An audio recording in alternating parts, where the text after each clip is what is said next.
Hi, I'm Allie, and I'm very excited to be here with you, Dan. Great to be here again at Future Proof. Just love it here. You know, I have to tell you though, every time I look at this couch, I'm like, God, I could spill so much coffee on here. I really could. So Dan, you just got back. I want to start with your travels.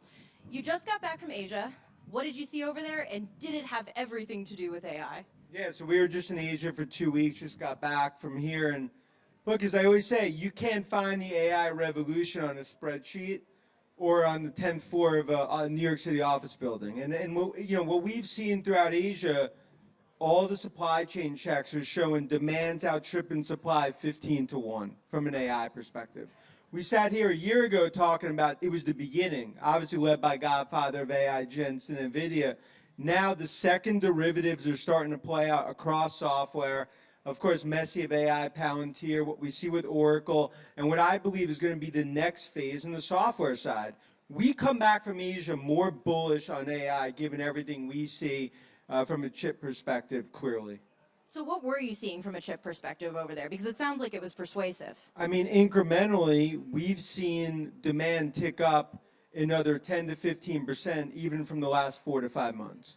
So for those bears that think that this is hype, it's the exact opposite. In other words, this is the true fourth industrial revolution playing out.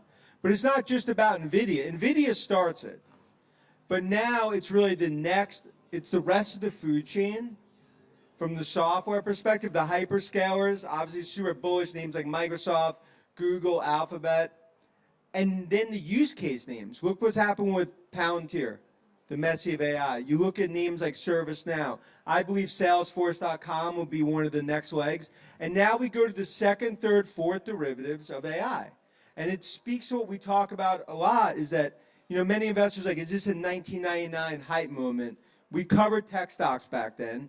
It's the exact opposite. This is a true fourth industrial revolution playing out, and I believe we sit here a year from now, the monetization on the software side, the use cases, will start to actually explode, which is why any weakness we view, whether it was on NVIDIA, whether it's on Microsoft, and we can talk about Apple and others, we view as a buying opportunity. So you're saying buy the dip?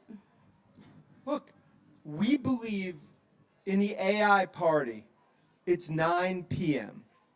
and this party goes to 4 a.m. Now, I'm not saying at times the DJ, the music stops, there's glass in the dance floor, people hear the cops at one point thinking they're coming. But in terms of where we are today, you're making this sound like a scary party. This is a 9 p.m. party, and it speaks to our view where it's not just about NVIDIA, where we believe a year from now you have $3-4 trillion market caps. NVIDIA, Apple, Microsoft. And today you only have 3 to 4% of enterprises that have even gone down the AI path. Sovereigns haven't even gone down from a government perspective, the rest of enterprise. You have $1 trillion of AI CapEx coming to the shores of tech. And, a lot of the bears, they're bearish on AI with their spreadsheets and trying to understand where this is all going to go. We believe we sit here a year or two from now, and you're looking at NASDAQ 20,000 and tech stocks that we believe go up another 20-25%, despite some of the jitters that we see macro. Anyone that knows the way we call it, we don't get caught up in the noise. Bears come out of hibernation mode. I get it. They yell. They scare. Just like they're happening in Apple today, we focus on our checks, where the spending is, and the multiplier. For every dollar spent, and if there's anything that I leave you with, it's this. For every dollar spent on an NVIDIA chip, there's an 8 to 10 multiplier, $10 multiplier across the rest of tech. That speaks to why we believe this AI revolution is just in the early days of playing out. We haven't even touched consumer, in terms of where I believe 20% of the world ultimately goes through an Apple device from an AI-driven supercycle, and then the rest of enterprises. You mentioned Apple, and don't worry, everyone, I'm also going to expressly ask him about NVIDIA. I wouldn't be doing my job if I wasn't. But Apple, because today there are some jitters around Apple, signals around iPhone demand looking not as good as everyone hoped. I mean, you've talked about, I think, Apple Intelligence as being key for the company moving forward. I mean, we just got back from Asia 2 days ago. Are you So, still jet lagged? a little, but the point is, the bears every year come out and say they'll poke holes in pre-orders and mathematical gymnastics. We believe this will be Apple's biggest iPhone year ever from a unit perspective, and also pre-orders more and more. If you look at lag times, it's actually in line with our expectations. So it's another example of you come out, the bears make noise, the haters come out everywhere. But I believe we sit here in the next 6-9 months, and this is the start of a true AI-driven super cycle, because I believe 20% of the world is going to ultimately access AI through an Apple device. And I think the way that many have missed Apple, Microsoft, I'd say Palantir, Godfather of AI, Jensen, NVIDIA, and many others, is that they get caught up in some of the short-term gyrations where I think you miss the core stories, and that's always been our thesis covered in tech. Well, and NVIDIA, now, I told you it would happen. NVIDIA is one where people have been calling the top for NVIDIA for, what, a year and a half at least? Where do you see that story heading now? They're the only game in town. I mean, and this is what we hear from all of our trips. The reason we go to Asia so much is that that's where you sense where demand is for chips. That fundamentally is that it comes down to what does demand look like, what are enterprise spending on, and what do use case look like. Right now, demand has continued to accelerate over supply. So when you look at guidance and did they slightly, guide below whisper numbers, you start to do $2 billion beats the next 4 quarters. NVIDIA's $5 in earnings. It's historically traded 30 times. You could say 150 is almost base case for NVIDIA. But so I think when you look at a lot of these names, the reason many have called a top in NVIDIA is that they look at what the stock's done, but ultimately you have to understand you have $1 trillion of AI capex, and there's only one game in town. It's NVIDIA. Now AMD, others across chips will ultimately benefit from this at point. Like I believe Lisa Su and AMD will clearly be in benefit from an AI perspective. But for right now, and Ellison's talked about this and others, and we see this all in our checks, there is no deterioration. It's actually, over the last 3 to 4 months, an acceleration. So that's why every time an NVIDIA sells off, whether it's technicals or geopolitical or the Tokyo Black Monday, we view it as an opportunity because I believe we'll be looking at a $4 trillion market cap in NVIDIA over the next year as the next stages of this AI story take place. And I think that's the most important thing. Second, third, fourth derivative.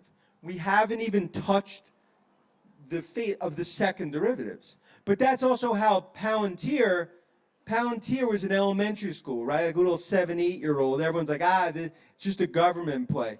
Now, it's an adult, mid-30s. Next thing you know, it could be a senior citizen. So I think when you look at names like a Palantir, that's a good example of names that were off the grid. Institutional were way off. Retail actually was way ahead of institutional. And I think Karp and Palantir are building as a pure play, probably the best pure play AI name out there. Well, I was going to say, I wanted to ask you this for so long, and I've waited till this exact moment. Why are they called the Messi of AI? Look, I mean, to me, it's a way. Palantir, when we started to do all of our checks on Palantir, it was a way to explain to investors just how messy. You go back to those early years. He's too small. He's not going to ultimately be. He's an FC camp. Palantir, everyone viewed it like they're a government, a lot of controversy maybe around them, but our focus was they have a technology that no one else has. And AIP on the enterprise was going to be a watershed moment, which I think it has, but the Palantir story is not done.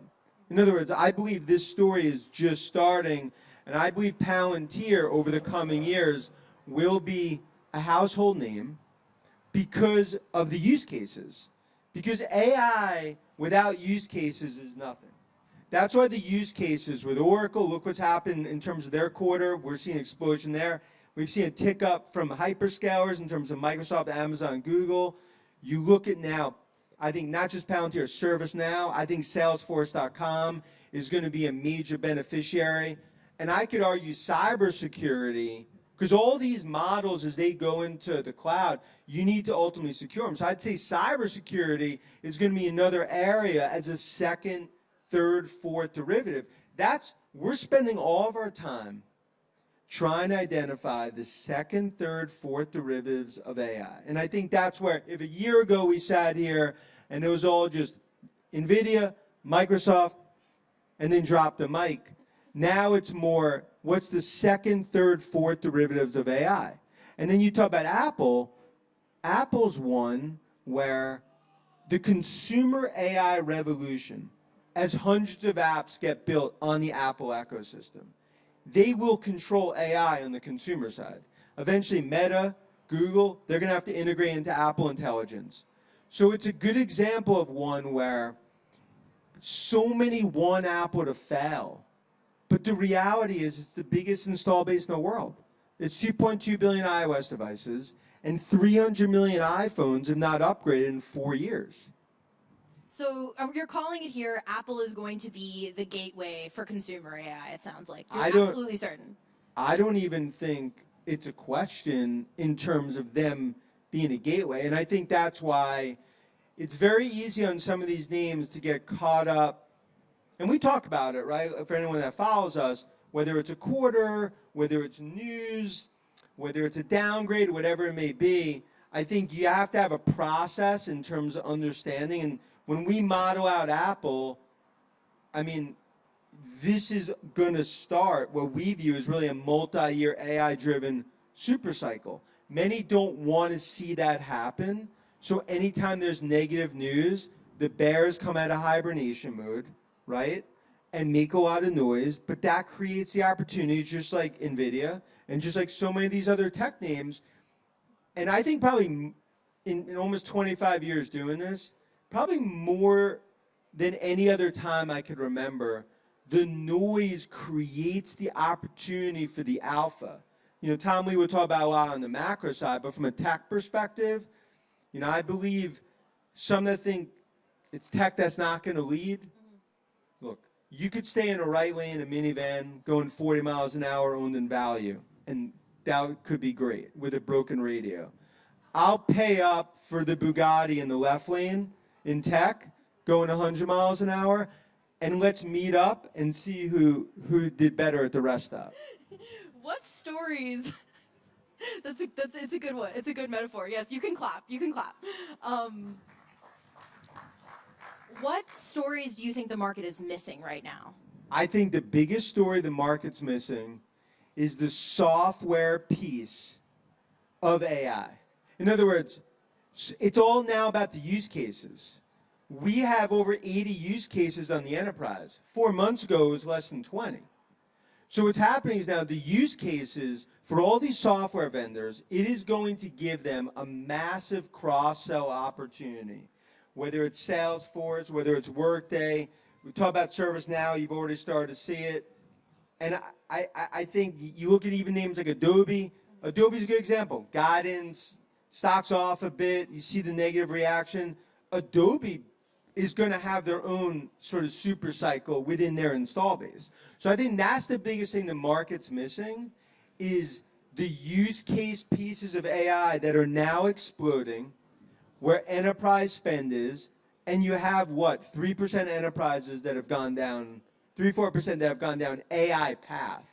That's how early we are in this AI revolution. And that's why it continues to be a 1995, almost 1996 moment, but not a 1999 tech bubble moment. How will we know if we've gotten to the place where it's the 1999 moment? How will we know if it's 3:45 a.m. in the morning? Yeah, how do we know when it's 4 a.m.? Yeah. Okay, so because eventually the time marches on. It's relentless in that. No doubt, but remember, many, whether it's wealth institutions in 96 that were skeptical going into 99, they ultimately, their decision was what font they were going to use in the resume when they missed that 3-year stretch. My view is that the reason it's not a 99 bubble moment is because look where the spending is going. You have 250 billion come from tech. You have 1.2 trillion on the balance sheet. So if Jensen, Cook, Sundar, Lisa Su, and others, McDermott, if they're going after something, even look at OpenAI's private round, it's telling you something. But it comes down to, if we see demand continue to tick up in Asia and the use cases explode, as long as that happens, and right now it's actually accelerating, we're more incrementally bullish on the thesis rather than any sort of hesitation. I always say, valuation, you continue to just focus on valuation on tech, you've missed every transformational tech name in the last 20 years. From Meta to Apple to Tesla and Microsoft. And that's why we view names like, let's take a Tesla. My argument, and we'll be at Robotaxi Day next month, Tesla is the most undervalued AI name in the market. Because I don't view it as an auto player. I view it ultimately as a autonomous, FSD, robotics. That's the next generation for Tesla. And I think that's, it's an example of some investors that have viewed Tesla as an auto company never thought the company would survive. They can't rationalize why the stock is where it is because it's not a tech company. It's disruptive tech. Just like you're going to see a lot of big tech players, they're going to start being valued some of the parts. There's a core business, like an Oracle. What's the AI cloud business worth? That's some of the parts ultimately is how a lot of these valuations ultimately are going to get dictated. All right, who rips in 2025? Well, I think in terms of who rips in 2025, I ultimately think it's Microsoft that rips because that's the hyperscale player that's really going to be the foundation for this AI revolution. Google, from a large cap perspective, is probably the most, I believe, mispriced large cap tech name that I've seen going back to Meta in late 22. Because Google, even though I think Microsoft rips higher rather than a Google, I think the risk reward on Google here is probably as compelling as I've seen from large cap tech going back. You have to go back to Meta. And the reason I say that is that stock's down on antitrust, some issues around YouTube, yet digital advertising spiking. You don't seem worried about it. AI, we believe, is worth $34 per share. And that's another example of there's alpha, there's opportunities here, if you can just tune out the noise. Is there anywhere in the market where you feel like there aren't any opportunities, that the bears have something to say here? I mean, I really haven't seen that because I think the bears try to call AI either from their spreadsheets or from their negative-ish view of tech. But for someone like us, 3 million air miles, like in the last 20 years, like we see it around the world. We see the use cases. That's why we travel so much, because we travel to understand what's happening from a chip perspective, what the use cases look like, and I actually think a lot of these stocks are still being significantly mispriced in terms of from a potential upside. I do not believe the bears are even close to being right on any of these names or theses. All right, so you've agreed to play a little bit of a game with me. All right, we're going to do, usually what I'll do with this, I'll do a quick game at the end, and usually how it works is I'll say a word or phrase, and then you will have the opportunity to respond as quickly as humanly possible, ideally one word or phrase. Cool. And in this case, we're going to do mostly companies. How's that sound? Let's go. NVIDIA. Godfather. Microsoft. This one gave me a second. Microsoft, I'd say the foundation. It's really the foundation of AI. Palantir. Messy. Google. Mispriced. Oh. AMD. I'd say next in line, but I'd say like next up, because Lisa Su and AMD are next up in this AI revolution, and that's not being priced in our opinion. Salesforce. Table pounder. I know it's 2 words. ServiceNow. I think generational opportunity in ServiceNow, especially the way McDermott's leading that company. All right, 2 more. Meta. I think, on fire. I don't see anything stopping Meta from a spending perspective. And what's the last one? Not a company, but AI. Early days. The revolution's just begun. Thank you so much, Thanks Dan. so much for everyone being here. Thanks.